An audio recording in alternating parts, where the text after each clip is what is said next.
আপনি Indian visa লাগাবেন, আপনার ব্যাংক অ্যাকাউন্ট আছে কিন্তু অনেকদিন লেনদেন হয় না। আমরা জানি যে ইন্ডিয়ান ভিসা লাগাতে মিনিমাম 6 মাসের লেনদেন লাগে এবং 20,000 টাকার উপরে দেখাতে হয়। যদি না থাকে তাহলে আপনারা কি করবেন?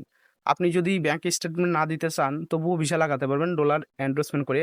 তবে সবচেয়ে ভালো হয় আপনার ভিসা লাগানোর 10 থেকে 15 দিন আগে থেকে আপনি ব্যাংকে লেনদেন করুন, কিছু টাকা জমা রাখুন, কিছু উঠান, তারপর একবারে 20,000 টাকা বা 30,000 টাকা জমা দিয়ে ব্যাংকের স্টেটমেন্ট নিয়ে আপনি ওই স্টেটমেন্ট নিয়ে কিন্তু ভিসা লাগাতে পারেন, কোনো সমস্যা হবে না।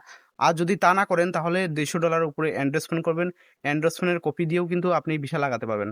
অনেকেই কিন্তু এই ব্যাংক অ্যাকাউন্ট না থাকার কারণে জাল ডকুমেন্ট দিয়ে তারা জমা দেয়, সেক্ষেত্রে কিন্তু তাদের ভিসা লাগে না।